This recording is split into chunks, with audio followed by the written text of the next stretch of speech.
play le temps que l'enregistrement se lance et je repartage l'écran. Voilà, on est parti. Alors, voilà, voici l'ordre du jour proposé pour ce soir. Donc, on va parler de ces différents points. Alors, vous constaterez au fur et à mesure de l'avancement de la présentation que, bon, il n'y a pas que des nouveautés, il y a aussi quelques rappels. Hein, on fait un peu du neuf avec du vieux, on peut dire ça comme ça. Mais nous pensons que de temps en temps, il est bien de se poser et de rappeler quelques règles, quelques principes. Bon, que l'on peut oublier, hein, ça c'est humain comme réaction possible. Donc voilà. Alors on va commencer par... Oui, vous n'entendez pas? Moi, je t'entends, Vincent. Pas de souci de mon côté. Ok, donc ça va. Donc on peut voir le premier point concernant les licences et le classement, hein, la réforme du classement. Alors concernant les licences, vous savez qu'il y a enfin on peut dire des nouvelles licences. Donc ce qui fait qu'on a différents types de licences. Celles que vous connaissez déjà, donc licence scolaire et licence découverte, hein, qui ne permettent pas, je vous le rappelle, de participer à une compétition. Ensuite, l'an dernier, on avait une licence, on va dire, multi-activité, donc paddle, beach et tennis. Et celle-ci, donc, maintenant, est déclinée en 3 licences. Une licence beach tennis, une licence paddle et une licence donc multi-raquette qui permet, d'après le nom, hein, c'est assez clair, qui permet de pratiquer les 5 disciplines. On n'entend rien du tout. Hein. Vous n'entendez rien? Est-ce que c'est le cas pour tout le monde ou juste une personne? Bon, c'est bon, ça marche. Hein. On entend très bien. Ok, Ouais, parfait. non, Si ça marche. Moi, j'entends très bien. Moi, par contre, j'ai pas le feuille. L'affichage? L'affichage. Ok. J'ai le son, mais j'ai pas l'affichage. Ah, Et les autres personnes, vous avez l'affichage? C'est bon, merci. Oui, tout Bon, marche tout bien. à fait. Tout Ah, est bon. Tout bon. Oui. Bon, si ça marche pour une majorité, on continue comme ça et au cas où il y aura le replay, et cette fois avec toutes les images. Vincent, je te laisse continuer. Oui, merci. Donc, vous voyez, bon, dans le tableau, on ne va pas le reprendre en détail. Hein, donc, il y a les différentes licences club, donc les 5 colonnes, les licences club proposées. En fait, vous avez les tarifs, les différentes informations. Et puis, vous avez la fameuse licence web, hein, donc, qui est proposée au prix de 45 € pour un adulte, mais qui ne permet pas de participer à des rencontres par équipe. Sauf, et tu me corriges si je me trompe, Benjamin, sauf des rencontres de tennis entreprise, de sport universitaire. Je crois que c'est essentiellement pour une licence web, c'est ce que l'on peut faire avec. C'est ça, Vincent. Voilà. Donc, voilà. Bah, je crois que sur la licence, alors un quiz rapide, hein, que vous pouvez avoir un joueur qui vous pose ce type de questions. Donc, on a pensé qu'on pouvait mettre 2-3 questions et leurs réponses à titre d'information. Donc, est-ce qu'on peut changer sa licence paddle ou beach en multi-raquette au sein du même club en cours de saison, hein? Par exemple, hein, on peut envisager le cas d'un joueur qui prend une licence paddle, puis qui s'aperçoit en cours de saison qu'il finalement il ferait bien aussi il ferait bien ou il referait bien de la compétition de tennis.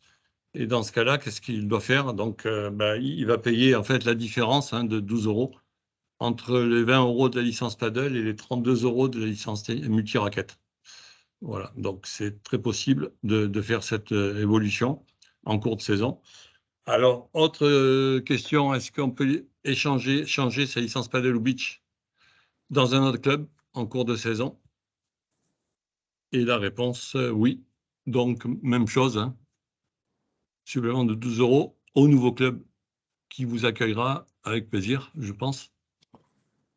Et la dernière, si j'ai une licence multi-raquette, est-ce que on peut... L'idée, c'est est-ce que je peux jouer au tennis dans le club A et au paddle dans le club B, en fait, hein? Et la réponse est oui. Donc, voilà, je vous laisse regarder. Donc, l'idée, en fait, hein, vous pouvez être licencié dans un club qui n'a pas de cours de piste de paddle. Et donc, vous pouvez aller jouer vous, en équipe, hein, dans une compétition par équipe de paddle dans un autre club que celui dans lequel vous avez la licence multi-raquette. Et précision, alors là aussi, sous couvert de Benjamin, depuis cette année, même si le club dans lequel vous avez la licence multi-raquette possède des pistes de paddle, vous pouvez malgré tout aller prendre une licence paddle dans un autre club. Confirmé. Aujourd'hui, pour l'instant, ça a changé il n'y a pas longtemps, ça. ouais, effectivement, on suit le règlement fédéral depuis cette année. Donc, le règlement fédéral, il vient d'être créé parce que c'est la première édition qu'il y a eu sur les championnats par équipe de padel. Et la fédération, vu qu'on pouvait... C'est pas ce qui nous a été présenté au congrès interrégionaux en septembre. Hein. En tout cas, c'est ce qu'il y a dans les statuts et règlements de la fédération. Et dans les statuts et règlements, ce qui est noté, c'est qu'à partir du moment où un club a uniquement des pistes de padel, on ne peut jouer que pour ce club-là. Si on est rattaché à un club qui a et le tennis et le paddle, on peut jouer au tennis pour ce club, mais on a le droit d'aller jouer au paddle dans un autre club parce qu'on n'a pas aujourd'hui cette possibilité sur la licence d'être attaché à un deuxième club. D'accord, ils ont changé par rapport à septembre alors.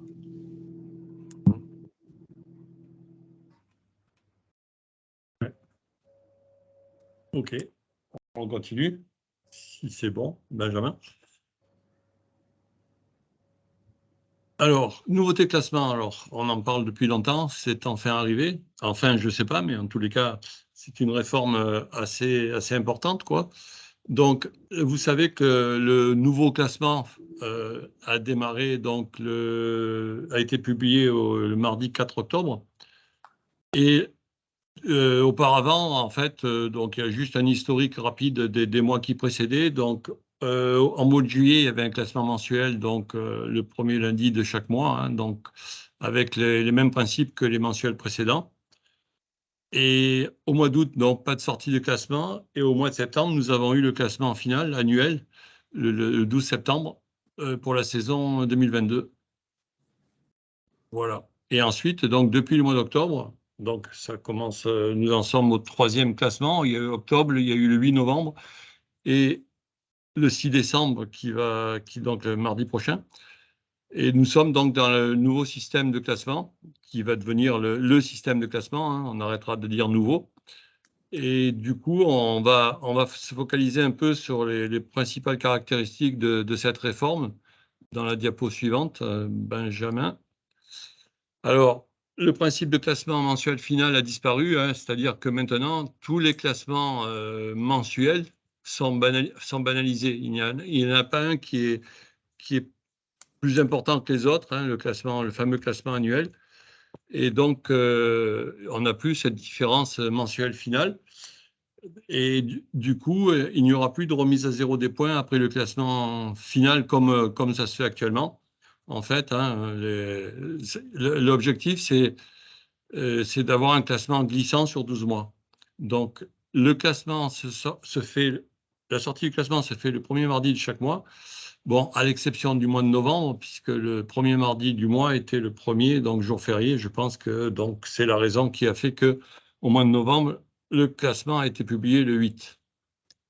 Alors, la période de prise en compte des résultats, comme vous le voyez, le calcul se fait sur une base de 12 mois glissants. Et on va voir ça un peu plus en détail pour les périodes. Dans la diapo suivante, et en fait, autre nouveauté, le classement des adversaires pris en compte dans les palmarès et le classement au jour du match. Hein, donc, c'est vraiment, ça donne vraiment un calcul précis par rapport à ce qui se faisait dans l'ancien système. Et chaque mois, autre nouveauté, chaque mois, un joueur peut se maintenir, monter ou descendre à chaque sortie de classement, mais sachant que un joueur ne peut descendre sur une période de 12 mois que d'un échelon.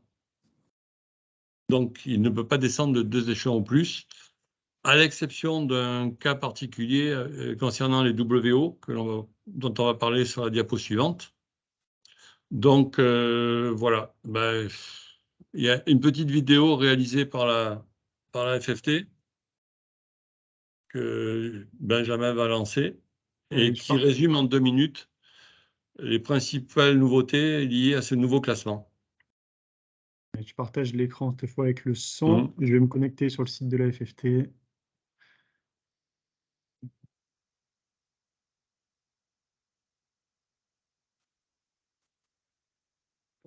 Allez, je partage le bon écran. Et la vidéo de la FFT. La Fédération française de tennis met en place un nouveau système de classement, plus juste et plus adapté à la pratique du tennis en compétition. Le 12 septembre a marqué la sortie du dernier classement final pour laisser place au nouveau système avec la sortie d'un premier calcul au 4 octobre. Tout d'abord, le système du classement devient unique avec des règles de calcul identiques chaque mois. À chaque sortie de classement, tous les premiers mardis du mois, le joueur pourra monter, se maintenir ou descendre selon ses résultats. Le classement sera ainsi au plus proche du niveau des joueurs. À noter que, comme avant, si un joueur descend, il ne pourra descendre d'un échelon supplémentaire dans les 12 prochains mois.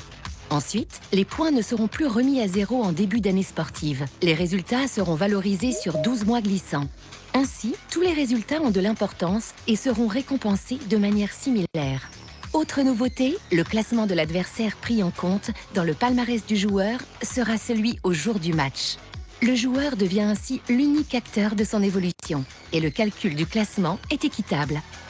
Pour monter au classement, il faudra au moment du calcul avoir battu un joueur de ce même classement et avoir les points suffisants. Un challenge de plus pour assurer la cohérence du classement tennis. La réforme du classement tennis apporte ainsi les changements majeurs suivants. La création d'un système de classement unique calculé sur 12 mois glissants, la prise en compte du classement de l'adversaire au jour du match et la limitation de la descente à un échelon sur ces 12 mois glissants. Grâce à cela, le classement est équitable et reflète au mieux le niveau de jeu des compétiteurs. Tous les compétiteurs ont rendez-vous sur TenUp les premiers mardis du mois pour y découvrir leur nouveau classement. Entre-temps, ils peuvent utiliser la fonctionnalité étoffée de simulation de classement pour suivre leur progression en temps réel. Et bien sûr, trouver des compétitions. Retrouvez toutes les informations sur le nouveau classement tennis sur fft.fr.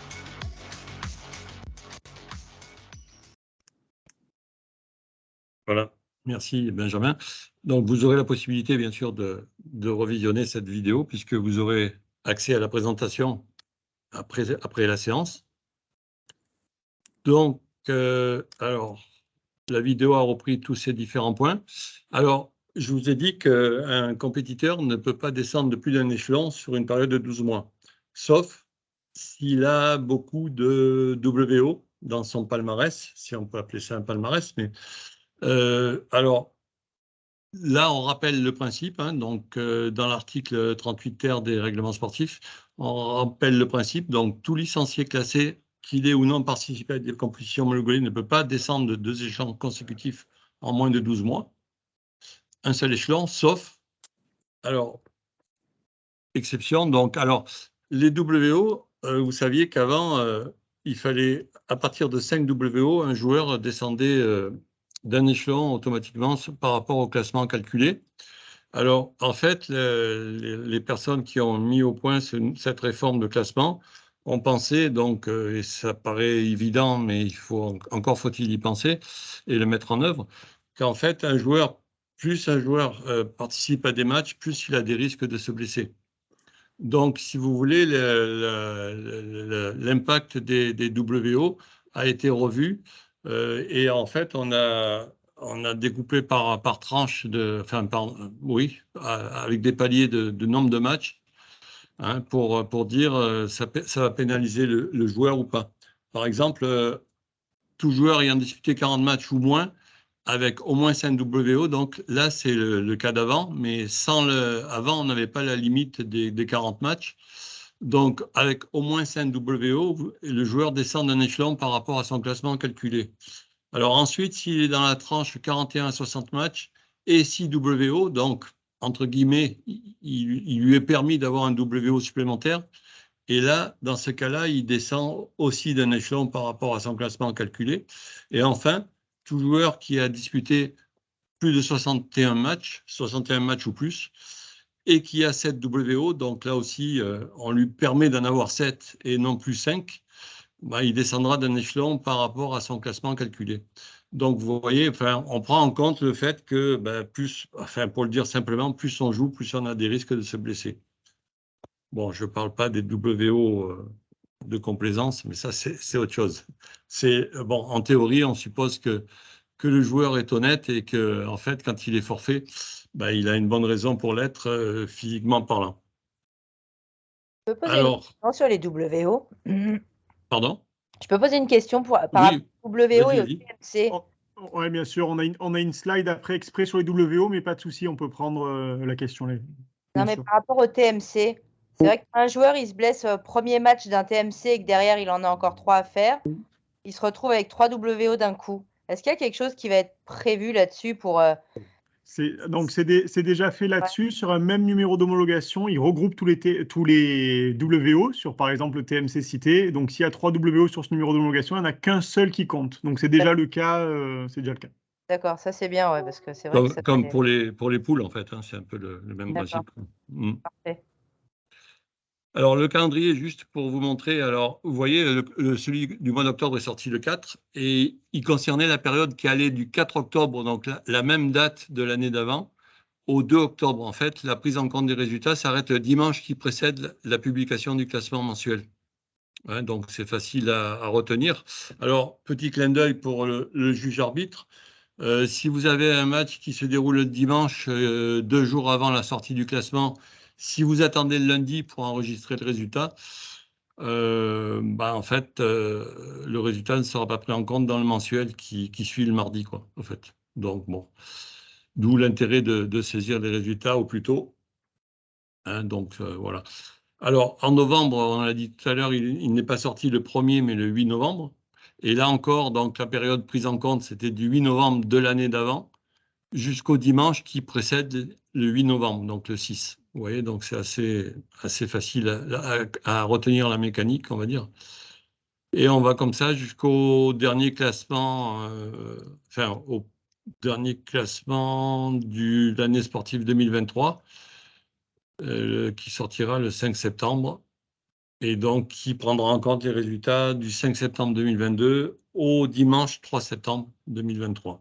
Bon, c'est pour info, hein, on a mis ce calendrier juste pour voir comment ça fonctionne et la prise en compte surtout des résultats qui s'arrête au dimanche qui précède la publication du classement du mois concerné. Alors, là, on a extrait parce que ça peut vous intéresser, notamment pour les… On peut se dire, vous avez dû avoir le cas déjà peut-être où vous posez la question, un joueur s'inscrit à un TMC et puis en fait, il y a le classement mensuel au milieu. Et du coup, bah, il n'est plus dans la fourchette. Qu'est-ce que je fais, quoi, hein, ce genre de questions, par exemple.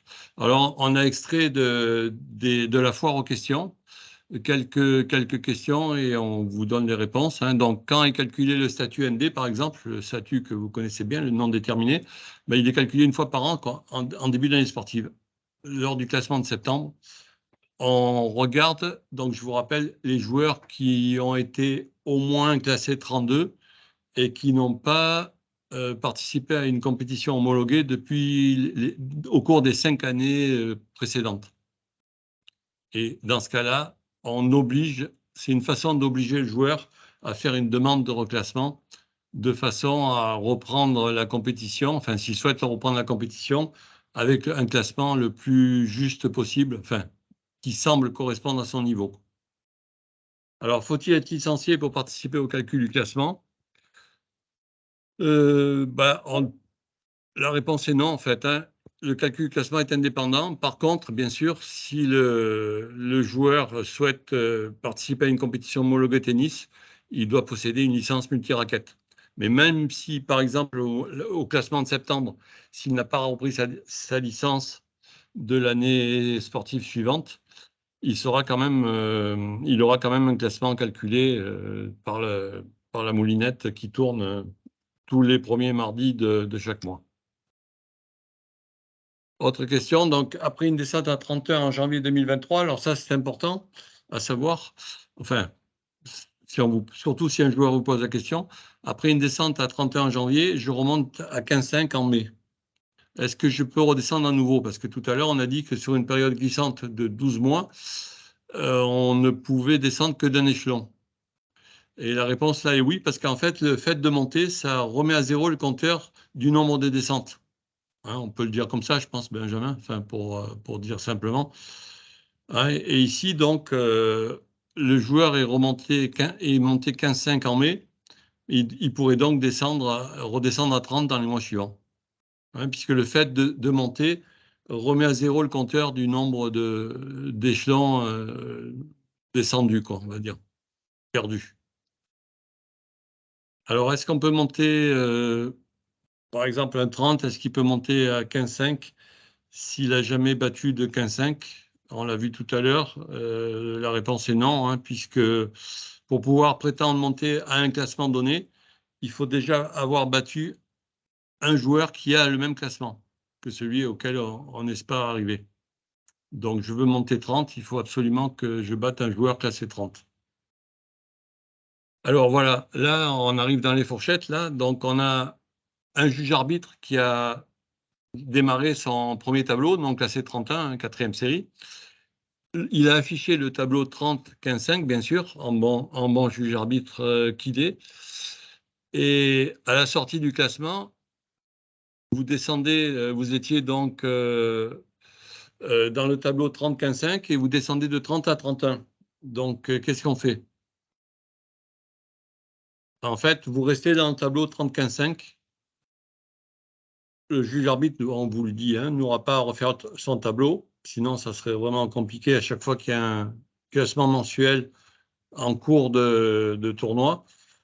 Par contre, ce qui est important de retenir, c'est que votre adversaire, si vous perdez contre un adversaire, enfin votre prochain match, le calcul pour votre adversaire sera fait avec un classement à 31 en ce qui vous concerne. Hein, puisque c'est le classement le jour du match qui est pris en compte. Là, on a un peu la même chose. Hein. Donc, on est classé 15-1 dans un tournoi limité à 15-1. Et en cours de tournoi, le classement mensuel sort et un joueur passe à 15, monte à 15. Est-ce qu'il peut continuer le tournoi? En fait, c'est une question, un problème que vous pouvez vous poser hein, quand vous allez diriger un tournoi. Et la réponse, c'est que donc, le calcul de classement ne doit pas pénaliser les joueurs. Et donc, le compétiteur qui est 15-1, qui est monté 15, pourra continuer à jouer dans le tournoi limité à 15-1. Ça peut paraître curieux, hein, donc il vaut mieux avoir ces réponses-là parce que ça peut nous arriver à tous. Et donc, au moins, on est confortable dans l'action que l'on va faire par rapport à ce type de problème. Et là, on vous a mis le lien qui va vers la foire aux questions hein, pour si vous voulez balayer l'ensemble des questions et surtout des réponses, ça vous permettra d'aller directement sur le site de la FFT en cliquant sur ce lien. Je vous ai posé une question. Oui. Donc, j'ai dans mes inscrits un joueur qui est 15-1, qui va monter 15. Je fais une actualisation de classement. Est-ce que j'ai toujours le droit de garder le 15? Enfin, le 15-1 qui est passé 15. Dans votre tournoi qui est limité à 15 ans. Hein. Ouais. Si vous faites l'actualisation, je pense que non. Normalement, on ne peut pas. Je pense que non. Benjamin, je ne sais pas ce que tu en penses, mais... Ouais, c'est bien ça. Hein. Si le tournoi il est limité à 15-1, il n'y aura aucun intérêt pour le juge-arbitre d'actualiser ses classements s'il y a des joueurs qui sont montés. Parce que la fourchette de classement étant entre non classé et 15-1, si un joueur est passé 15, il ne pourra plus être mis dans le tableau. L'actualisation du classement se fait avant le début du tournoi. Oui, mais ça peut arriver pendant le tournoi, sur un long tournoi, qu'il y ait une sortie de classement et qu'on se dise, ben voilà, j'en suis en ce moment au 15-3, ben, tout ce qui est seconde série, je vais actualiser les classements pour qu'ils puissent jouer à partir des secondes séries avec le nouveau classement. C'est des choses qui peuvent arriver, mais là, dans le cas du tournoi qui est limité à 15-1, il y a peu d'intérêt pour ça. Je vais te donner un exemple. J'ai mon tableau, mettons 15-3, 15-1. Bon, un peu avant, donc, je décide d'actualiser les classements à partir de 15-3, bien sûr. Bon, c'est un peu dangereux, hein, c'est évident que c'est un peu dangereux, mais voilà. Alors, il faut faire attention que les joueurs ne soient pas affectés à un tableau hein, quand vous faites ça. Oui. Parce que sinon... Alors, Benjamin, Vincent, je te donne un exemple. que je vais sûrement rencontrer avec l'Open 05. J'ai une phase 4e série, une phase 3e série. Donc là, pour le moment, je suis dans la phase 4e série. Le joueur, actuellement, il est 30. Au mois de janvier, il descend 31. Il n'aura pu faire aucune des deux épreuves. D'où l'importance d'essayer d'annoncer avec quel mois on va jouer les tableaux, en disant, ben voilà, ce tournoi se jouera. Et moi, je l'affiche sur le tableau de bord où il y a les tableaux en disant le classement pris en compte et le classement de janvier. Et si tu fais une actualisation en cours de tournoi, eh bien, le joueur qui est 15-2, qui est descendu 15-3, si la limite du classement entre deux tableaux c'est 15-3, ben, il n'aura pas pu faire le 15-3, il ne pourra pas faire le 15-2. Exactement, d'où l'intérêt où on vous recommande d'anticiper à 2-3 classements. Oui, Et il encore faut faire plus attention, cette année. effectivement. Voilà, et effectivement, encore plus cette année, maintenant qu'on peut descendre au classement, parce qu'avant, ce n'était pas le cas, donc on pouvait juste monter, et il fallait surveiller ça, mais maintenant qu'on peut descendre au classement, il faut être encore plus vigilant et anticiper quand il y a une sortie de classement. Non, le mieux dans ce cas-là, si on a un tableau qui débute à 15-3, qu'on veut malgré tout actualiser, il faut actualiser à partir de 15-2. Là, on est tranquille. Pas à partir de la frontière, quoi. Pas à partir de la frontière, parce que si j'ai un 15-3 qui descend 15-4, je suis mal. Ouais. Donc, il faut actualiser à partir de 15-2, et là, on est tranquille.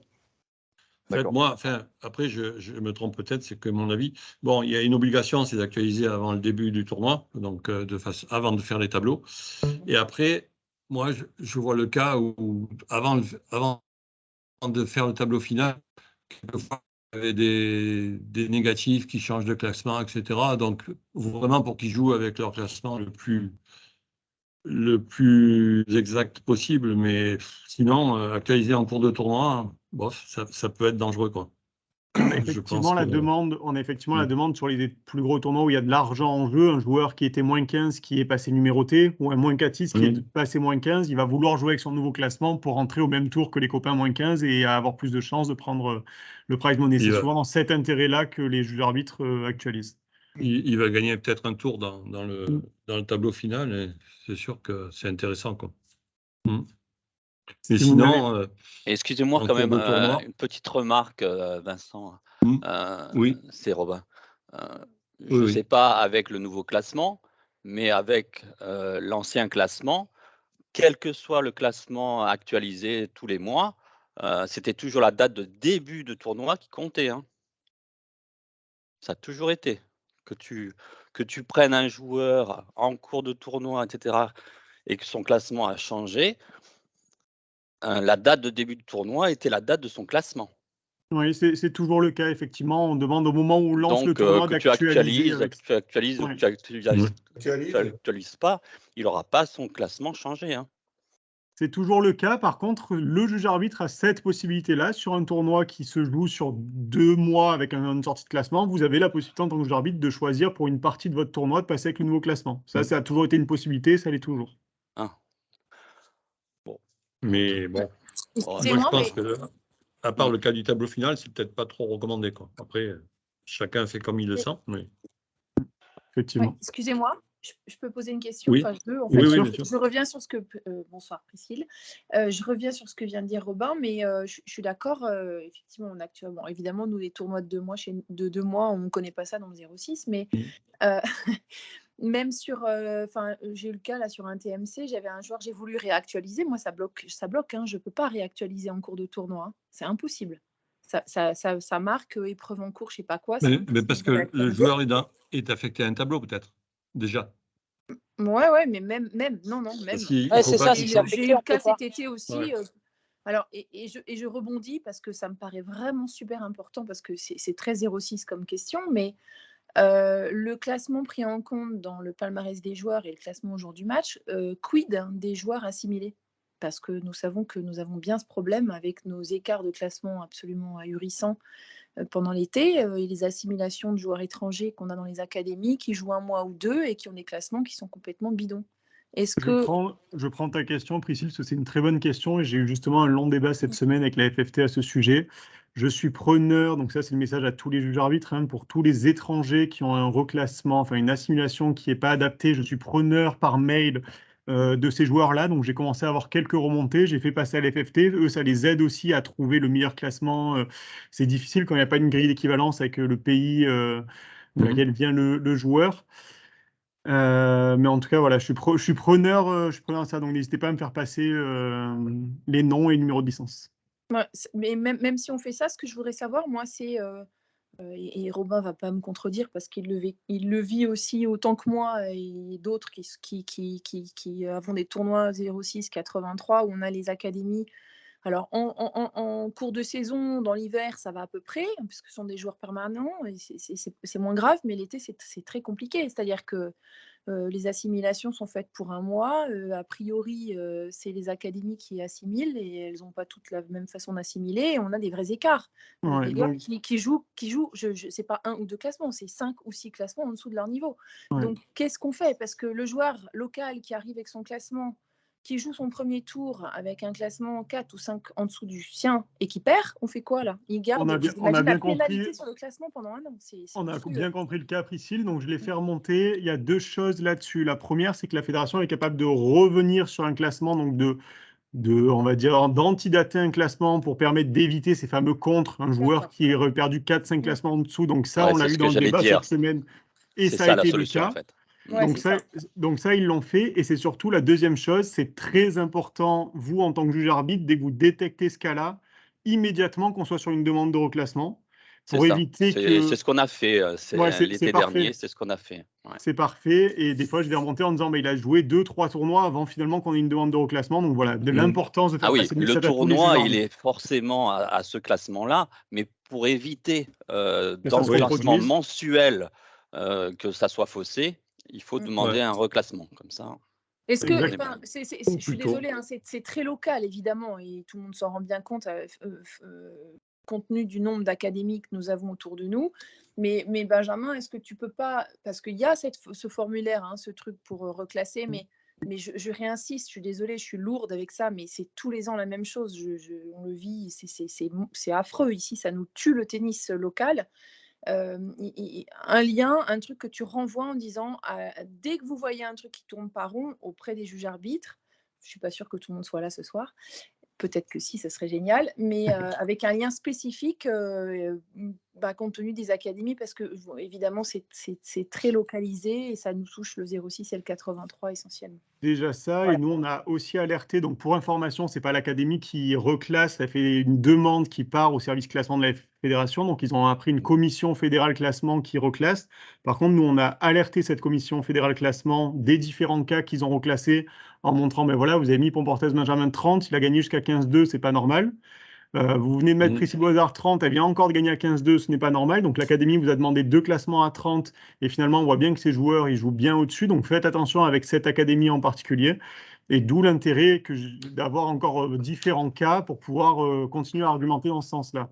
Mais c'est bien que ce passage-là soit enregistré pour que je puisse aussi le montrer à notre cher Jean-Patrick Redley et au service classement de la fédération qui travaille avec cette commission-là et qui pourra s'appuyer pour faire passer ça aux élus et qui puissent se rendre compte des difficultés que ça peut engendrer sur les tournois du 83 et 06. Oui, parce que la commission fédérale, finalement, elle n'a pas trop de... C'est l'académie qui propose un classement, mais après... Exactement, mais s'ils se rendent compte que c'est la même académie ou 2 académies qui systématiquement sont en dessous pour derrière montrer aux parents, regardez, votre enfant il a pris 3 classements dans l'année, c'est pas notre objectif non plus. Oui. Allez, si c'est bon pour vous, c'était la première partie sur le classement. On a déjà passé une bonne trentaine de minutes dessus, donc on continue avec les règlements sportifs. Voilà, donc là, une nouveauté qui n'en est pas une, hein, comme il est indiqué, nouveauté 2021, mais que nous pensions qu'il était bon de rappeler.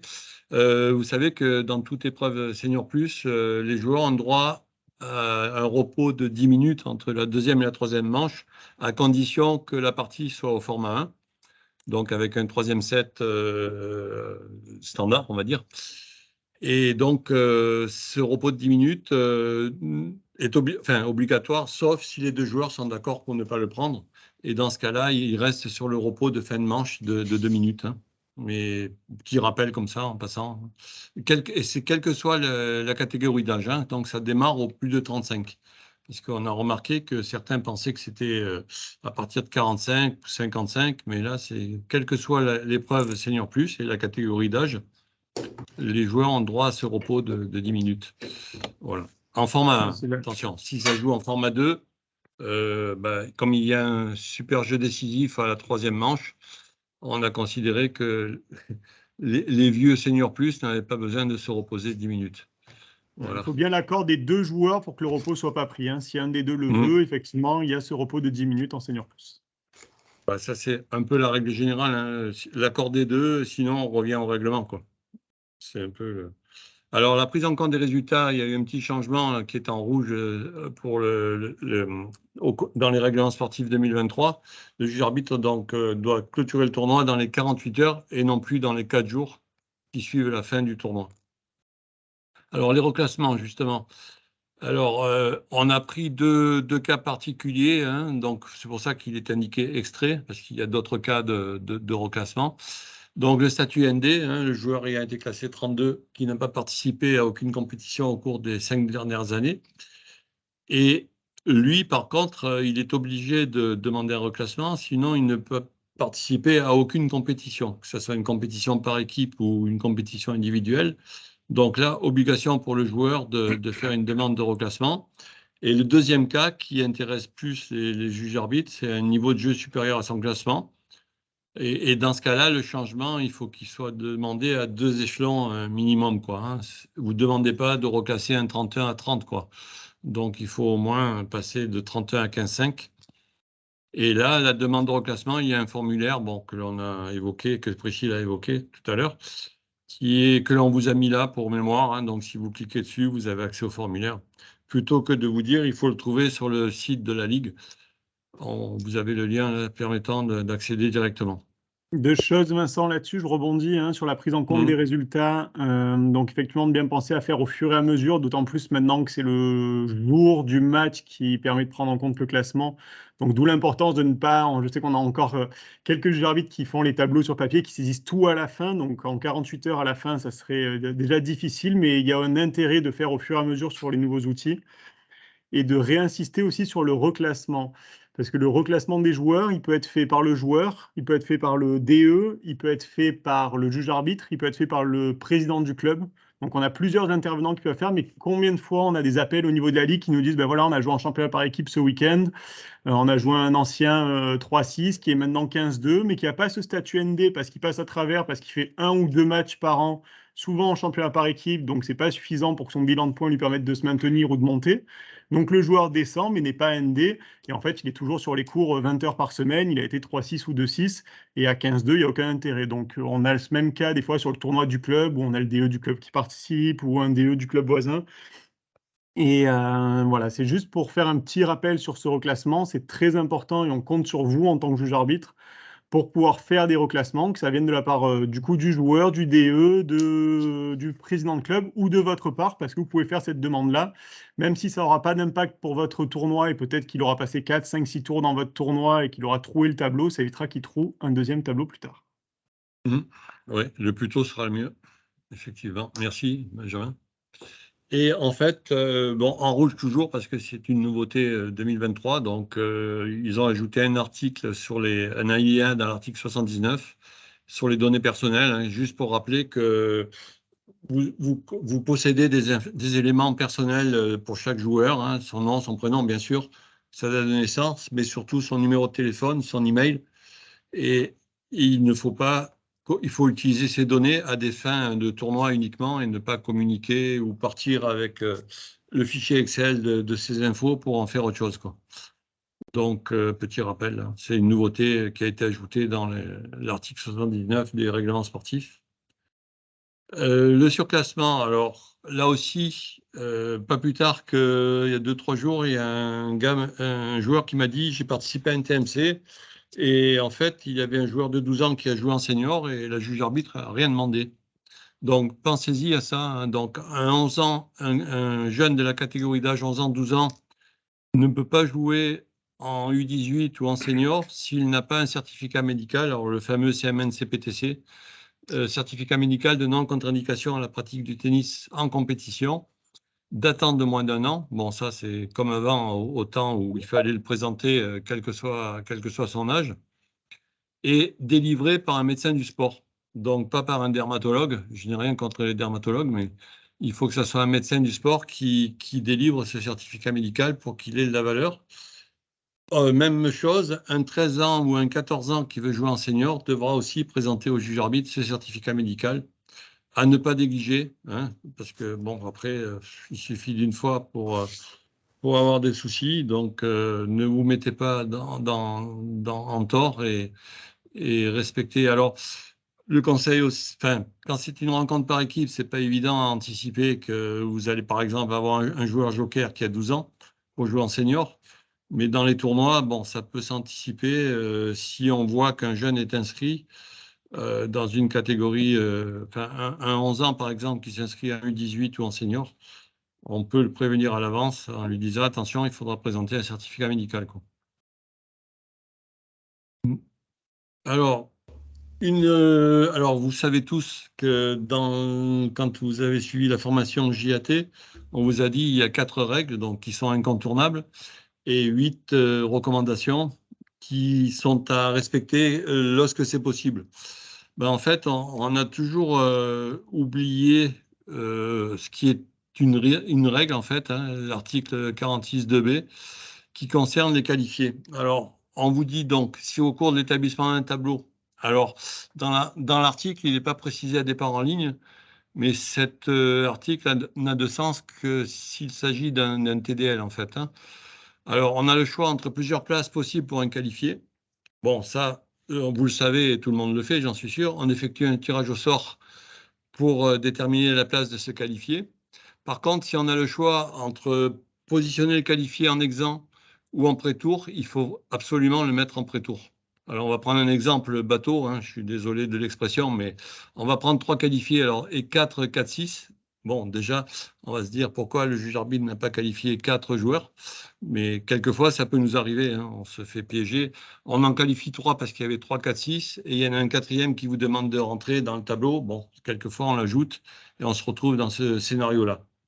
Alors, moi le premier, et un clin d'œil à Jean-Paul Houdaille qui est dans la réunion, moi le premier l'an dernier en formation en JAT2, ben, je disais il faut mettre les 4-6 ensemble et le QE, on le fait sauter un tour, on le met sur un 3-6, ben, c'est pas bon. Parce que si on veut appliquer l'article 46.2b, l'article 46.2b, ben en fait, il faut faire ce tableau qui n'est pas très joli, mais il faut laisser le qualifier au pré-tour, en pré-tour, à 4-6, et avec un match 4-6, 3-6, qui n'est pas terrible, mais ça, c'est lié au fait qu'il y a eu un mauvais choix du nombre de qualifiés entrants, ou un 4-6 qui a été accepté après coup et qui n'aurait pas dû l'être. Mais ça... Donc, un petit rappel sur cet article du règlement. Il y en a un parmi nous, je ne citerai pas son nom parce qu'il va être content, qui a assisté, qui a réussi brillamment le niveau 3 cette année. Et à Paris, ils sont vraiment à cheval sur cet article. Et du coup, on est revenu un peu sur ce qu'il était coutumier de faire en Ligue PACA, c'est-à-dire conseiller le tableau de gauche, là, en fait, pour avoir un couple de joueurs directement admis à classement égal. Bah, ça, il vaut mieux l'éviter et il faut faire jouer le qualifié au premier tour si on a le choix. Voilà, petit rappel. Oui. Bon, et là encore, donc, il faudrait quand même préciser que c'est uniquement dans le cas d'un tableau à départ en ligne. Parce que si on ajoute un tour ici, on peut très bien mettre le qualifié donc, au deuxième tour et mettre les 2 4-6 au premier tour. Donc, je pense qu'il faudrait bien le préciser dans les règlements sportifs, comme c'est fait ici, tableau à départ en ligne. Oui, c'est pour ça que j'ai mis entre parenthèses, parce que mais dans les règlements sportifs, ça n'y est pas, hein, départ en ligne. C'est juste parce qu'on a parlé de pré-tour qu'on en a déduit que c'était uniquement pour les tableaux à départ en ligne. Oui, c'est ça. Mais en fait, il y a un manque de précision dans l'article fédéral. Et juste petite précision à tous. Actuellement, Moja permet de faire le tableau de gauche, qu'on voyait qui était faux. À terme, Moja bloquera ce type de tableau. Donc, il vaut mieux s'adapter de suite au règlement et éviter que Moja nous bloque dans 2 ou 3 mois. Voilà. Et il ne bloquera pas dans le cas d'un TE Non, non, non. Ce sera que Ah, dans bon. le cas d'un TDL. Bon. Mika, tu n'étais pas content parce que je n'ai pas cité ton nom, c'est ça? Non, pas du tout. Bon. Donc, alors, après, on arrive à la partie GAT en pratique. Donc, quelques rappels. Hein, donc, ce qu'il ne faut plus voir, bon, ça, j'ai repris l'intitulé de notre président Olivier Sias. Vous voyez, là, on a un tableau final qui n'est pas terrible, hein, parce que les 2-15 ne sont pas traités équitablement. Vincent, est-ce que je peux t'interrompre 2 secondes? Oui, bien sûr. Vincent, juste une question à Michael. Michael, tu dis que le tableau précédent sera bloquant sur Moja. Est-ce qu'il sera bloquant ou il y aura, comme précédemment sur la EI, les fameux panneaux attention, danger? Le triangle. Et dont les juges arbitres se foutaient pas mal puisqu'ils continuaient à enregistrer leurs résultats comme... Exactement. En fait, ils n'ont pas réussi à trouver un algorithme bloquant comme la UI. Donc, il y a actuellement les panneaux, mais à terme, ils veulent bloquer tous les tableaux qui sont faux. Ouais. Ok, merci pour la précision. Pas de souci. Voilà. Donc, vous voyez, là, il y a un problème d'équité entre les 2-15, des joueurs classés 15, et il y a finalement un qualifié entrant qui va être peut-être moins 4. Non, pardon, 15-1, pardon, excusez-moi, j'étais en avance, qui va être 15-1 et qui va jouer après le 15. Donc, c'est pas terrible. Et donc, là, on utilise la possibilité que l'on a dans un tableau final à départ en ligne. Je vous rappelle, uniquement à départ en ligne, privilégiant le tirage au sort. Bon, ça, c'est le texte, c'est l'article 50, je crois, de faire jouer 2 qualifiés entrants au premier tour. Mais simplement, seulement dans ce cas de figure. Et dans un autre cas aussi que vous connaissez bien, c'est quand on sort des qualifiés d'un groupe de poules vers un tableau intermédiaire derrière qui suit. Et on peut aussi, dans ce cas-là, faire jouer des qualifiés entrants au premier tour. On peut faire se jouer, pardon. Autre exemple, donc là, on est toujours dans le cas d'un tableau au départ en ligne. Donc, vous voyez que déjà, le 46 de B, il n'est pas respecté puisque le qualifié entrant qui va sur la tête de série numéro 4 ne joue pas en pré-tour. Et alors qu'il y a un numéroté qui joue au tour d'avant. Donc, ce n'est pas terrible. Et donc ici, on continue, donc on utilise la possibilité de faire jouer 2 qualifiés entrants l'un contre l'autre au premier tour. Et donc un match de joueurs directement admis, les 2 numérotés 70 et 60 qui se rencontrent. C'est bon, hein, je pense, pour tout le monde. Hein, c'est juste un petit rappel. Là, par contre, on n'est plus dans le cas... du 46 de B le jour où le texte officiel sera modifié, puisqu'on est dans un tableau entrée échelonné. Mais même chose, hein, ce n'est pas une raison pour avoir un 6 qui est finalement privilégié par rapport à l'autre. Donc ici, on fait se rencontrer les 2 joueurs classés 1-6 et une compression au tour d'avant à 2-6. Bon, ce sont des exemples, hein, on peut en trouver des dizaines comme ça, hein, mais c'est juste pour mettre le doigt sur le problème, en fait. Hein. Ici, même chose, nous avons 4-15 et il y en a un qui a un tour de plus à jouer pour arriver en quart. Enfin, il doit gagner une fois pour arriver en quart de finale. Et qui plus est, pour rejouer à -15. Donc, voilà. Et on propose ce tableau-là. Alors, pensez bien au tableau final, même si, comme dirait Olivier, si le tableau pré-final qui précède est pourri, mais pourvu qu'on arrive à un tableau final qui soit équitable pour les joueurs. Alors, équitable, on va le voir ensuite, hein, ça veut dire même nombre de tours pour arriver à la finale. Et au niveau des gains aussi, hein, il faut que les joueurs d'un même classement aient la même chance d'avoir les mêmes gains, quoi, en fait. Voilà, parce que... Alors, oui. Excuse-moi, Vincent. Non, vas-y. L'objectif des tableaux que tu as présentés, en fin de compte, c'est juste pour arriver ici, où les joueurs disputent le même tour, qu'ils aient la même chance de disputer le même tour pour arriver à la finale. Voilà. Donc, c'est le traitement équitable des joueurs vis-à-vis du classement. Voilà. Au niveau de la performance et au niveau des prix, en fait. Hein, il y a deux axes. Tout à fait. Et donc, bon, ça, on en a déjà parlé, mais pensez également à actualiser les classements au début, surtout au début, et en cours si vous pouvez. Mais enfin, si vous pouvez, si vous pensez que c'est nécessaire, surtout. Alors, JAT en pratique, alors là, ça va vous rappeler peut-être de vieux souvenirs pour certains. C'est la fameuse partie sans arbitre.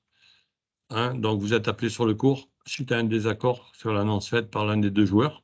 Ça peut arriver, hein, n'est-ce pas? Et là, le constat, c'est que beaucoup, enfin, pour pas dire, enfin, pas tous, parce que tous ceux qui ne sont pas là ce soir le font, on va dire ça comme ça. Donc, c'est vous remettez deux balles, quoi. On ne s'embête pas. Et puis, vous n'êtes pas d'accord, donc elle est faute, elle est bonne, le discours sans fin. Donc, vous remettez deux balles. Et pourtant, il y a une règle et un mode opératoire. Hein, c'est que la règle, vous la connaissez, c'est que chaque joueur est responsable des annonces concernant sa moitié de terrain. Et le mode opératoire dépend que la partie se joue sur dur ou sur terre battue. Alors, sur dur, hein, c'est un rappel rapide. Hein. Si le juge arbitre n'est pas présent, il y a un joueur qui a jugé son côté, la balle de son côté et qui l'a annoncé faute. Il demande à ce joueur si il est sûr de son annonce. Moi, j'ai jamais eu un joueur qui m'a dit non, je suis pas trop sûr, bof. Mais ça peut arriver. Hein. Donc, si le joueur est sûr de son annonce, en fait, c'est lui qui a raison, hein, puisqu'il juge sa moitié de terrain. Par contre, s'il a un doute, c'est là qu'il faut faire rejouer le point, en fait. Alors, deuxième cas, le juge arbitre est présent et bien placé pour statuer. Donc, là, si soit le joueur a fait une annonce correcte et le juge arbitre confirme l'annonce, donc il a annoncé faute, elle est faute. Et si le joueur a fait une mauvaise annonce, par contre, la première fois, on peut dire qu'il a le bénéfice du doute. On considère que c'est une gêne involontaire.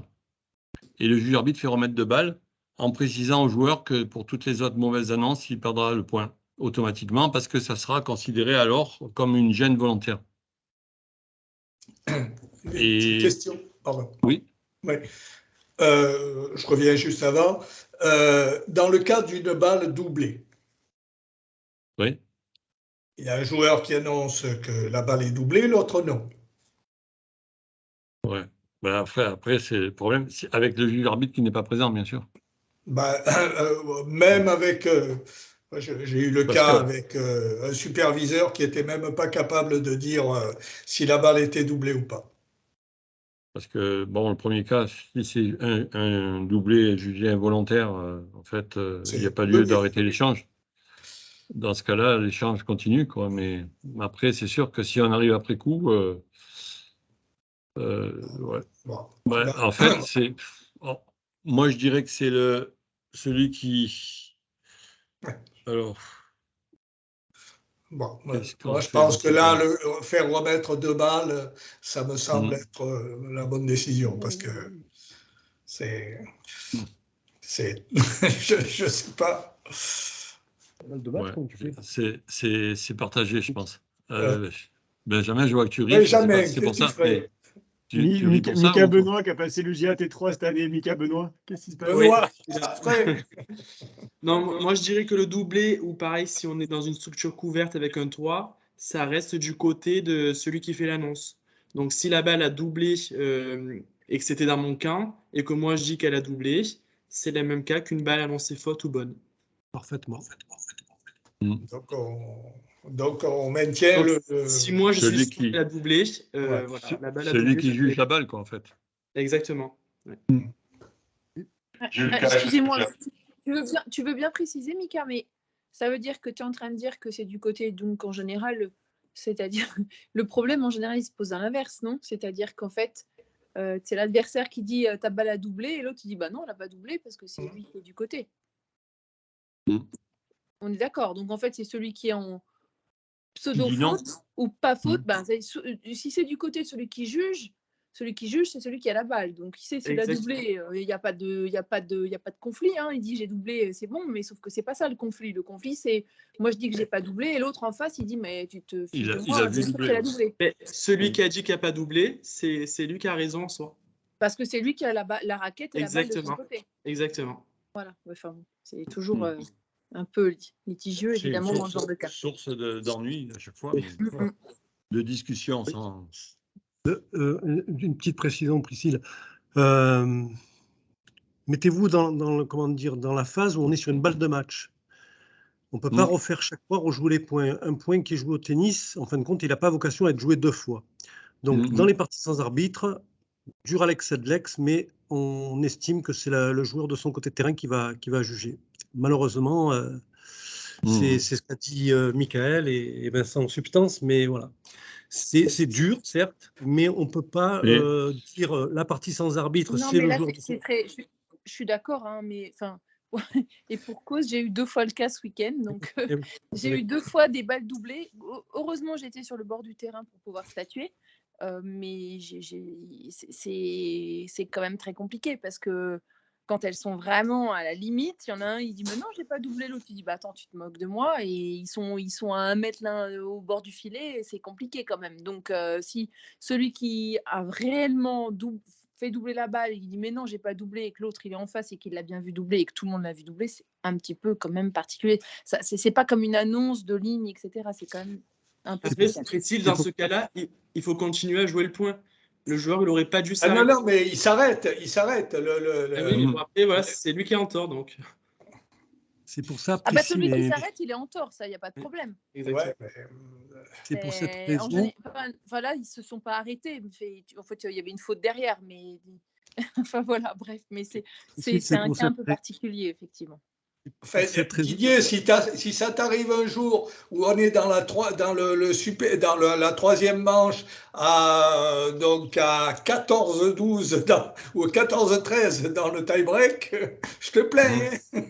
Il faudra me plaindre parce que j'ai eu des juges arbitres qui m'ont appelé un dimanche matin en me disant voilà, le joueur a annoncé faute de son côté de terrain sur la balle de match. Ils m'ont dit qu'est-ce que je fais, je peux remettre 2 balles. Je fais mais il en est hors de question. C'est une balle comme une autre. Hein. Mais Priscille, en fin de compte, a mis un petit peu le doigt sur ce qui est intéressant. La Fédération française de tennis a mis à notre disposition des outils qui doivent nous permettre, je vous le rappelle, c'est d'être le plus possible au bord des cours. Donc déjà, on a des outils pour perdre un peu moins de temps dans les bureaux et sortir davantage. Après, on ne peut pas tout voir, hein, on est d'accord. De conclure sur ce sujet par rapport au règlement ITF, en tout cas, donc, quand on n'a pas l'équivalence au niveau FFT, on se rattache toujours à ce règlement-là. Quand c'est une partie qui est sans arbitre, le règlement, ce qui dit que ça soit pour les doublés, que ça soit pour les full shots, est-ce que ça a été tapé de l'autre côté de l'adversaire ou pas, ou par rapport au let aussi, on a ce cas-là. Ils disent que le juge arbitre doit trouver la solution appropriée avec les joueurs en fonction de ce qui s'est passé et prendre la décision qui lui semblera le plus appropriée. Cela veut dire que là, c'est votre rôle de juge arbitre ou est-ce que vous l'avez vu, pas vu, et si vous n'y étiez pas, à vous de faire ce qui vous semble le plus juste à ce moment-là. Ouais. Mais on est effectivement dans ce cas-là où on n'est pas sur le même cas que la ligne. Ça aide pas trop, mais c'est le règlement ITF. Allez, on continue. Merci. Donc, alors après, on arrive au cas qui devrait être plus facile, mais pas toujours quand même. Sur terre battue, donc toujours pareil, le juge arbitre n'est pas présent. Donc, le cas favorable, c'est que les 2 joueurs sont d'accord sur la trace, donc ils montent la même trace. Et dans ce cas-là, le juge arbitre effectue ce qu'on appelle la lecture de trace et statue. Donc, la balle est bonne ou la balle est faute. Par contre, là où ça devient un peu plus gênant, c'est quand les 2 joueurs ne sont pas d'accord sur la trace. Et dans ce cas-là, en fonction du dernier coup joué, on essaie de reconstituer, afin de déterminer la trajectoire de la balle et d'essayer d'estimer quelle est la bonne trace, en fait. Donc, si vous arrivez en tant que juge arbitre à déterminer la bonne trace, vous la jugez. C'est celle-là que vous jugez. Alors, il faut bien la montrer aux joueurs. Hein. Vous dites, moi, je juge celle-là, parce que le coup, en essayant d'expliquer pourquoi celle-là et pas l'autre, hein, parce que c'est un coup, une balle croisée. Donc, je pense que c'est celle-là et ça ne peut pas être celle que tu me montres. Et donc, si vous êtes d'accord, si vous trouvez la bonne trace, vous faites la lecture de cette trace. Par contre, si vous ne déterminez pas de trace interprétable, en fait, on en revient au cas de dur.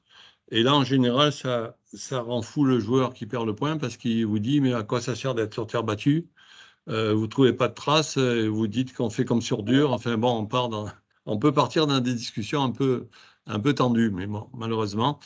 Pas de trace interprétable, donc on vous demandait au joueur qui a fait l'annonce de confirmer, etc., comme sur dur, en fait.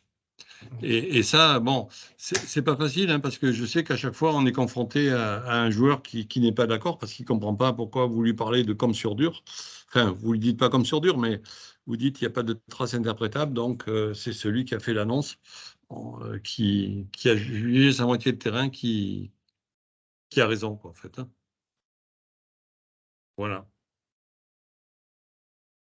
Alors, rappel concernant les WO, on a déjà parlé des WO, mais on a profité de la réunion pour vous rappeler qu'un certificat médical pour un joueur qui a été forfait, donc qui a déclaré forfait, justifie l'absence de ce joueur, mais ne permet pas de faire une demande de retrait de WO. Hein, donc, même si il y a un certificat médical d'un médecin, d'un chirurgien, etc., il y a seule une erreur administrative permet de faire la demande. L'erreur administrative, ça peut être quoi? Ça peut être le joueur qui vous dit j'ai appelé la secrétaire et je lui ai dit que je me retirais du tournoi et la secrétaire, ben, elle a oublié de vous faire la commission. Alors, il faut qu'il y ait une trace quand même. Hein. C'est peut-être un mail ou parce qu'un appel téléphonique. Ce n'est pas vraiment une preuve pour dire que le joueur a appelé. Donc, une trace écrite, bon, le joueur qui a envoyé un mail au club en disant « je me retire, merci de me retirer du tableau », enfin, peu importe la formulation, et qui aurait été loupé par le juge arbitre, bon, ben là, ça peut justifier une demande de retrait. Mais en aucun cas, le certificat médical peut annuler ce WO. Et par contre, s'il n'y a pas de certificat médical suite à un forfait d'un joueur, le juge arbitre doit créer une fiche de pénalité qu'il doit envoyer à la commission régionale des litiges. Bon, ce qui est quasiment jamais fait. Hein, mais... Je me permets là-dessus d'insister, Vincent, notamment sur le premier point. On a beaucoup d'appels, que ce soit des juges arbitres ou des joueurs, qui disent est-ce que c'est possible de me retirer mon VO? J'ai fourni le certificat médical. Ou tenez, je vous envoie le certificat médical. Ou un juge arbitre qui me dit oui, mais j'ai bien reçu le certificat médical. Donc là-dessus, juste pour bien le rappeler, le certificat médical permet d'excuser le WO. Il permet de le justifier, mais pas de le retirer. Donc le fait d'avoir un certificat médical, ça permet d'éviter cette fameuse fiche de pénalité. Logiquement, si on suivait à 100% les règlements, si vous n'avez pas de certificat médical pour justifier le WO, vous êtes censé faire une fiche de pénalité. C'est très peu fait, certains juges arbitres le font, d'autres moins. On a quand même le risque de ne pas le faire. On a retrouvé l'an dernier un joueur qui était à plus de 30 WO, non justifié. Et du coup, on se retrouve avec des cas. Enfin voilà, on a été champion de France en PACA, hein, donc on va pas remettre un trophée cette année à l'AG grâce à ça aux joueurs.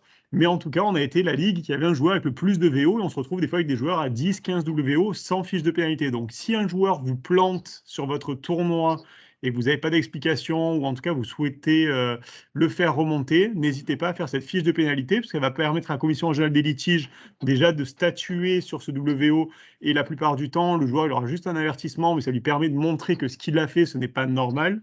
Et surtout, ça permet d'avoir un suivi parce qu'on va enregistrer, ben voilà, on a déjà une fiche de pénalité contre ce joueur cette fois-ci. Et s'il en a 2, 3, 4, 5 qui s'accumulent dans l'année, il peut avoir à un moment une suspension de compétition pendant 1 mois, pendant 2 mois, etc., pour lui montrer que c'est pas normal de faire des VO comme ça à tout va.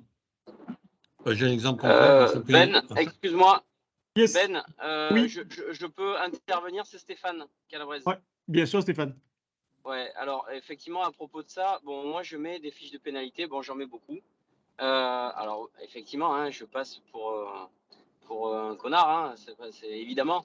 Mais par contre, effectivement, pour l'anecdote, dans le tableau final du CNGT cet été, j'ai sur 4-15 têtes de série, j'en ai 3 qui font forfait. J'ai 3 fiches de pénalité, en l'occurrence 2. Bon, il y en a un qui a un certificat médical, mais 2 fiches de pénalité sur 2-15 à 1-4. Qui me disent qu'ils ne savent pas ce qu'est une fiche de pénalité. Et c'est quand même affolant qu'à ce niveau-là, ça veut dire qu'ils n'en ont jamais pris. On arrive maintenant sur des doses de WO dans les tournois qui sont effarantes. Moi, sur 650 inscrits, j'ai 70 WO. Jusqu'à il y a très peu, 20 WO, c'était le max. Il y a des WO, pourquoi? Parce que effectivement, les juges et arbitres laissent faire et ne mettent pas de fiche de pénalité.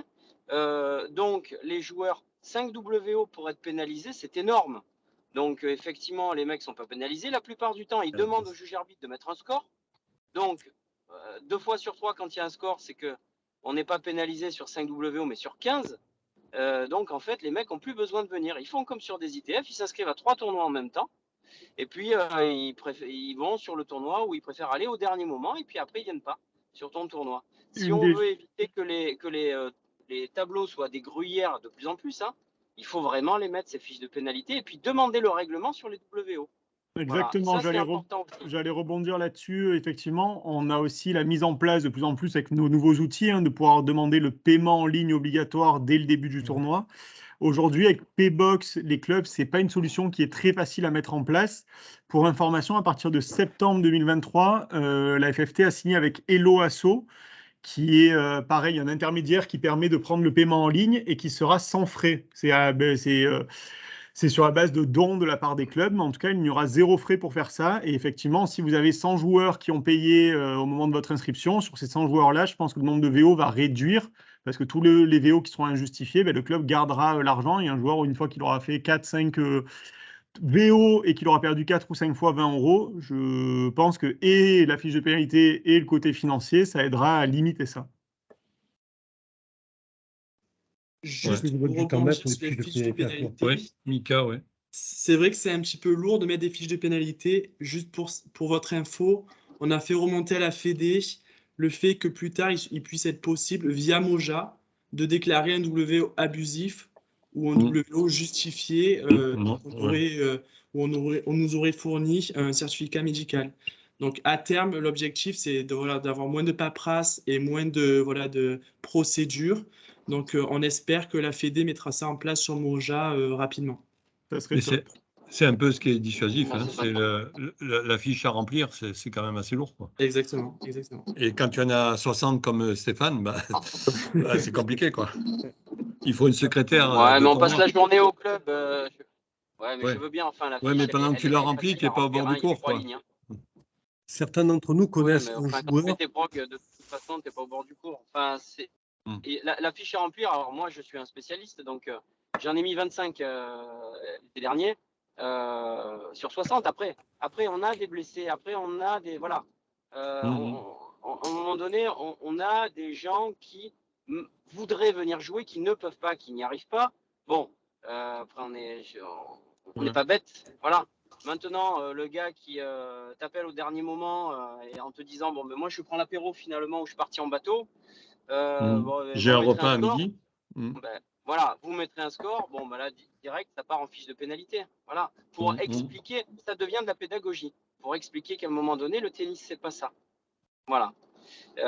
Et je pense que c'est important pour l'avenir. Enfin, ou alors effectivement la solution Moja, ça sera mieux, mais là, pour l'instant, c'est vrai que c'est comme ça. Mais on n'est vraiment pas beaucoup à le faire. Je crois que c'est au-delà du tennis, c'est un comportement qui devient de plus en plus fréquent, quoi, malheureusement, que ce soit le tennis ou autre chose. Deux petits clins d'œil. Moi, j'ai eu des WO sur des mecs qui venaient, ils avaient fait 2h30 de route. 2h30 de route, le mec, il est en bateau. Alors, forcément, on peut pas laisser faire. Voilà, encore plus maintenant, ce quoi. Deux petites anecdotes rapidement. Certains d'entre vous connaissent un joueur qui, pour justifier ses WO, envoyait la photo de sa voiture accidentée à tous les juges arbitres. Donc, il avait fait 80 WO dans l'année, un truc de ce style-là, en disant, voilà, j'ai eu un accident sur la route. Il a envoyé la photo de sa Volkswagen Polo défoncée à tous les juges arbitres. Donc, devant l'évidence, le juge arbitre, tentait d'excuser le WO chaque fois. Donc, il y a eu ce gabarit-là. Et pour les moins 15 qui ne connaissent pas la fiche de pénalité, Stéphane, mais je ne suis même pas sûr qu'ils connaissent le règlement de leur sport. Oui, c'est sûr. C'est vrai. Non, mais je le sais. Je le sais. Par contre, je le sais que tu le sais.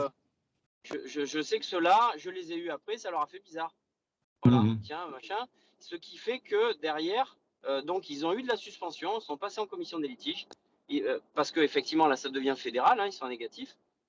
Ils ont eu de la suspension, et c'est vrai que pendant 3 ans, maintenant, un WO abusif, ils auront une suspension ferme, et c'est plus la même. Donc là, quand ils vont s'inscrire sur un tournoi, ils feront attention de savoir s'ils peuvent y aller à l'avance, puis s'ils n'ont pas envie d'y aller, ils iront quand même. Voilà. Après, effectivement, c'est une vraie suspension. Ils regarderont si c'est pas Calabrese le juge arbitre. Et pourquoi on ne fait pas la même chose au niveau de la Ligue? Moi, mes fiches de pénalité, ça se solde par un blâme. Et si on n'a qu'une seule, ce sera peut-être effectivement un blâme. S'ils en ont deux, après c'est la commission régionale des litiges, hein, mais s'ils n'en ont qu'une seule, ça va être un blâme. Par contre, si le même joueur il en a une deuxième, puis une troisième, puis une quatrième, comme on a dit, plus il va y avoir de juges arbitres qui vont respecter ce règlement-là, plus ça aura d'impact. Donc, je pense que ce message-là sur la fiche de pénalité est bien passé. On peut continuer, Vincent. Ouais, merci. Benjamin, merci à tous. Oui, vas-y. Une petite question à poser. Oui, dans un tableau final, par exemple, bon, il y a des numérotés à des moins 15, il y a 2-3 forfaits. Le juge arbitre, s'il y a les têtes de série sont forfaits, doit refaire le tableau final. Les deux premières. Donc, les joueurs qui ont fait forfait ne sont plus dans le tableau final. Est-ce qu'on peut quand même mettre une fiche de pénalité à ces joueurs qui ne sont plus dans le tableau final? Dans tous les cas, la fiche de pénalité, s'ils sont dans le tableau final, ça va juste dépendre à qui ça va partir. La fiche de pénalité va soit aller à la commission fédérale des litiges directement, soit à la commission régionale des litiges. Mais dans les deux cas, il faut faire la fiche de pénalité. Même si on refait le tableau final derrière, voilà. Ce que dit, c'est que le joueur n'est plus dans le tableau, quoi. Je vois ce que tu veux dire. En fait, il n'y aura pas le WO. Pour autant, si le joueur, pour une mauvaise raison, il a quitté le tournoi au dernier moment, même si toi, tu as réussi à le sauver, je pense que de le faire remonter via une fiche de pénalité, ça pourra toujours être étudié. Donc, j'ai envie de te dire oui. D'accord, ok, ça peut se faire. Merci. Voilà. Donc, un petit rappel aussi concernant l'arbitrage. Hein. Donc, vous savez, quand un club remplit une demande d'homologation, il a un certain nombre d'engagements, dont celui de faire arbitrer les demi, les finales, suivant la catégorie du tournoi qu'il fait dans sa demande d'homologation. Donc, petit rappel hein, pour les deuxième, troisième catégories et les TMC, il faut faire arbitrer à minima la finale. Et pour une première catégorie, donc les demi-finales et la finale, mais des tableaux seniors messieurs et seniors dames, hein, donc les deux tableaux principaux du tournoi. Pour un hors catégorie, c'est à partir des quarts de finale, hein, donc ce qui est indiqué, et pour un CNGT, donc le tableau final. Alors, il y a des vérifications qui sont faites. Hein, donc, pour les hors catégories, j'ai eu la chance d'hériter de la tâche. Donc, regardez s'il y avait des arbitres. Et aussi, en fait, si les arbitres avaient la qualification minimale requise hein, par rapport au tournoi. Donc, pour un CNGT, par exemple, c'est suivant. Ça dépend du nombre d'étoiles. Hein. Une question, Vincent, sur les TMC. Est-ce que c'est les TMC seniors ou est-ce que ça concerne tous les TMC? Est-ce qu'on fait un TMC 11-12 ans, il faut aussi un arbitre sur la finale ou c'est que pour les TMC seniors? En fait, c'est pour les TMC seniors, oui. Le tableau est peut-être à revoir un petit peu. Mais... Comme ça, on le précise. J'entends une question, est-ce que c'est pour tous les classements, c'est ça? Quels que soient les classements pour les TMC?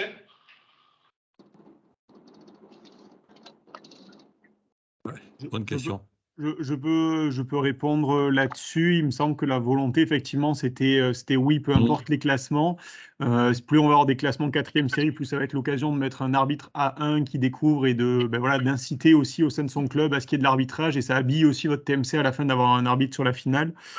Je sais que ces vérifications-là, elles n'étaient pas faites les dernières années, encore moins quand on a eu le Covid, mais que ça a été mis en place là, par la commission régionale d'arbitrage et qu'il y a une vraie volonté non pas de fliquer les tournois, mais de pouvoir promouvoir l'arbitrage et de pouvoir continuer à donner l'opportunité à des arbitres de clubs, que ce soit des A1 d'aller sur des TMC, des 3e catégories, 2e catégories, des A2 aller sur des hors catégories, des CNGT, même pour nos A3. Mais voilà, ça s'est un petit peu perdu ces dernières années, ou en tout cas au moment de la fusion, ce n'était pas forcément les mêmes politiques là-dessus, que ce soit en Côte d'Azur ou en Provence. Voilà, donc l'idée, c'est d'harmoniser ces pratiques-là. Et vous, en tant que juge arbitre, le message qu'on veut faire passer, c'est de pouvoir anticiper ce besoin-là et cette demande, et de ne pas attendre 2 jours avant la finale en disant « Oh putain, merde, c'est vrai qu'il faut faire arbitrer la finale ou demi-finale sur la première catégorie ». Donc voilà, n'hésitez pas d'en parler. Ce n'est pas votre responsabilité en tant que juge arbitre, mais on compte sur vous pour le rappeler au niveau du club et à votre comité de tournoi. Ouais. Je pense que je mettrai le tableau qui figure dans le guide sportif à la place. Avant de diffuser, Benjamin, si c'était OK. Oui, pas de souci. Alors, dans le guide sportif, justement, vous retrouverez on va dire, les sanctions possibles. Hein. Alors, bon, j'appelle ça sanction, mais en fait, c'est un peu de l'éducation. Et donc, la première infraction, on va dire, le non-respect de cet arbitrage, il y aura un avertissement pour le club.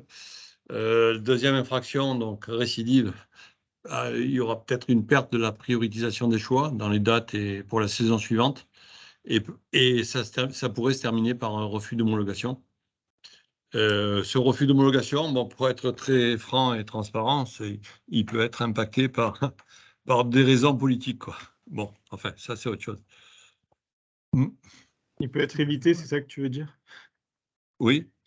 Après, peu importe, l'idée, voilà, le clin d'œil qu'on veut faire là-dessus sur l'arbitrage, c'est penser sur vos tournois, mettre en place des arbitres, et on vous remet ce tableau-là avec l'arbitrage à minima selon la catégorie de votre tournoi. Alors oui, toujours sur l'arbitrage, hein, donc en tant que juge arbitre, hein, comme l'a dit Benjamin, il vous appartient de vous assurer du respect de ces règles et d'intervenir auprès du club si nécessaire. Et bien souvent, le club se réveille 3-4 jours avant les finales ou les demi-finales, et c'est quelquefois trop tard pour trouver des arbitres disponibles. Donc, pour nous, il semble que l'arbitrage des parties, c'est un minimum de respect pour les joueurs en lice, hein. Quand vous avez des numérotés ou des négatifs en finale, bah, les laisser s'arbitrer eux comme des gamins, bon, c'est pas top, quoi.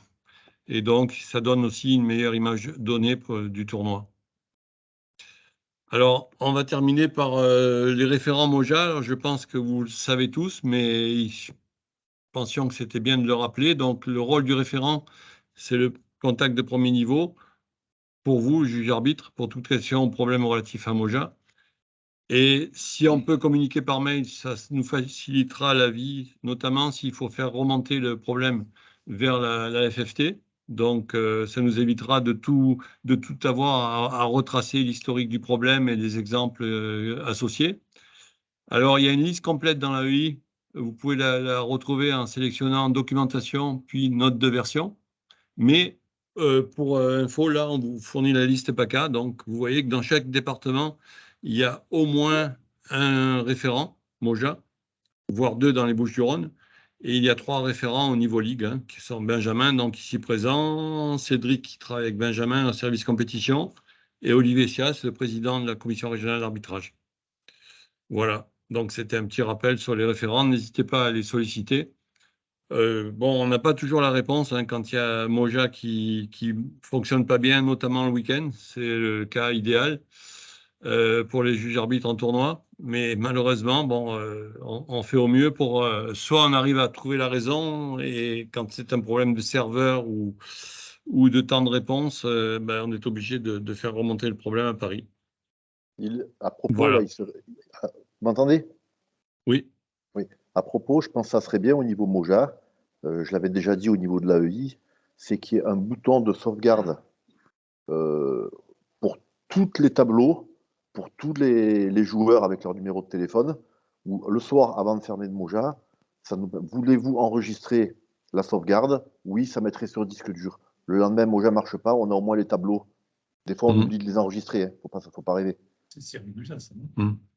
Oui. Jean-Luc, je peux répondre. J'avais bien noté ta requête.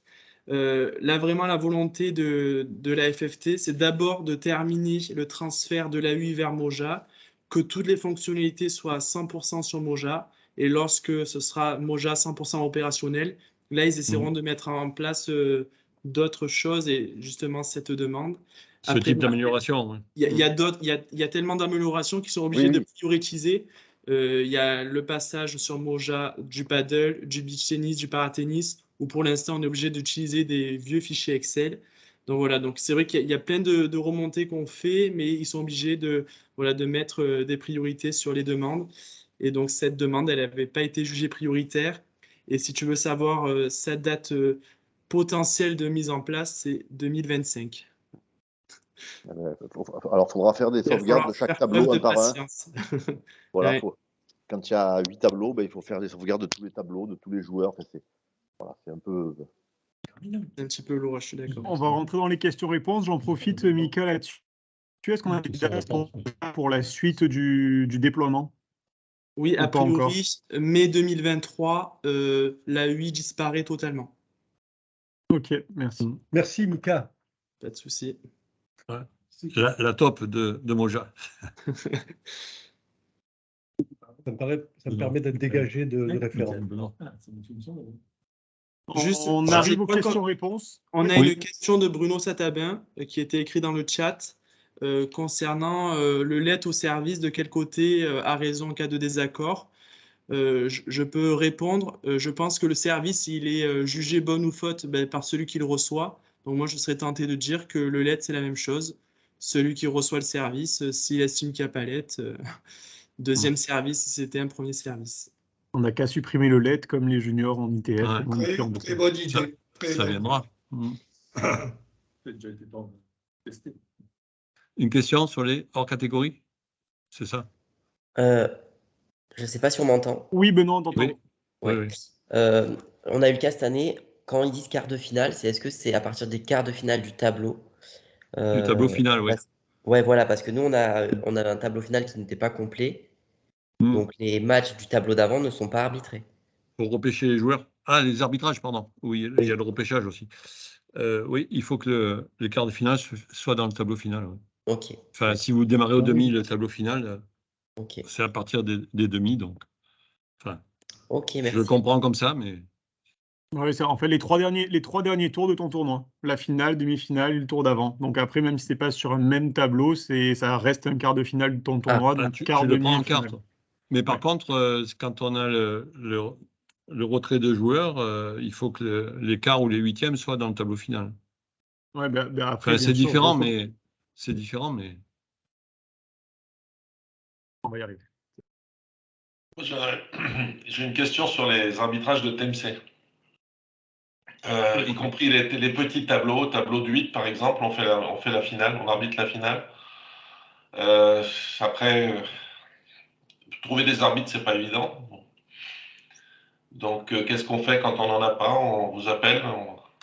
C'est l'intérêt aussi de ça. Hein. Nous, on va être très regardant au niveau de la Ligue, des CNGT, des hors-catégories, forcément. On va encourager les CDA à être attentifs sur tout ce qui est première à troisième catégorie, à garder un œil sur les TMC. Mais cette volonté, c'est de profiter de ces petits événements TMC pour peut-être faire monter un jeune de l'école de tennis sur la chaise, lui donner envie peut-être de passer le A1, et c'est de profiter de ces événements de club pour pouvoir promouvoir l'arbitrage. Parce que comme tu le dis si bien, Jean-Paul, aujourd'hui, il ne faut pas s'en cacher, on est en déficit d'arbitres. On a du mal à trouver des arbitres au niveau de la fédération et c'est une vraie volonté de relancer l'arbitrage et en retrouver. Donc nous, pour information, dès qu'on va sur des tournois internationaux, on nous demande d'aller voir les ramasseurs de balles et de faire de la promotion de l'arbitrage pour ces jeunes-là. Et voilà, je pense que si à tous les étages, on essaye de mettre un petit peu d'arbitrage dans nos tournois, peut-être que le jeune, il gagnera pas d'argent à venir faire ça sur le TMC, mais en tout cas, le club peut lui donner un petit souvenir, etc., etc. Plus on va avoir une base solide d'arbitres, moins vous aurez de difficultés à en trouver plus tard. Pour répondre à ta deuxième question, comment on peut vous aider à trouver des arbitres? Déjà, il y a vos relais au niveau des commissions départementales d'arbitrage, donc les présidents de commission ou des membres de la commission qui peuvent être là pour vous aider. Et on a également créé sur Facebook un groupe avec les arbitres où il y a environ 200 personnes dedans, que ce soit des arbitres ou des juges arbitres ou des clubs. Et on essaye de répondre quand il y a des sollicitations. On a pas mal d'arbitres qui regardent et si c'est dans leur zone, qui peuvent vous contacter directement.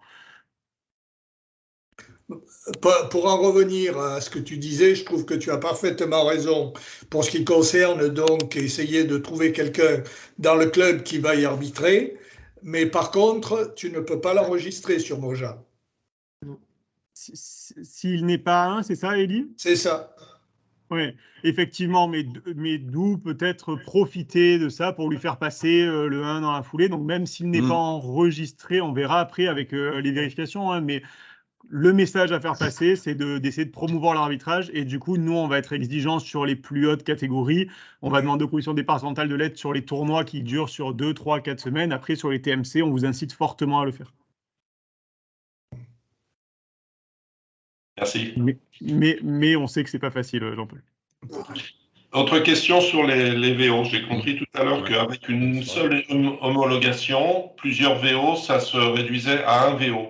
C'est-à-dire que ça marche, donc bien sûr, dans les TMC, mais ça marche également quand un joueur est inscrit dans plusieurs catégories?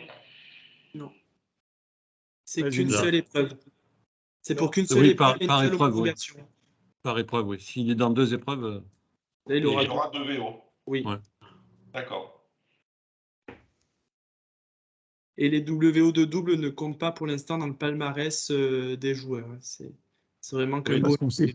Dans les 5, On 6, n'arrive 7. pas à distinguer, lequel des deux a fait le VO, donc on ne va pas pénaliser les deux. Ouais.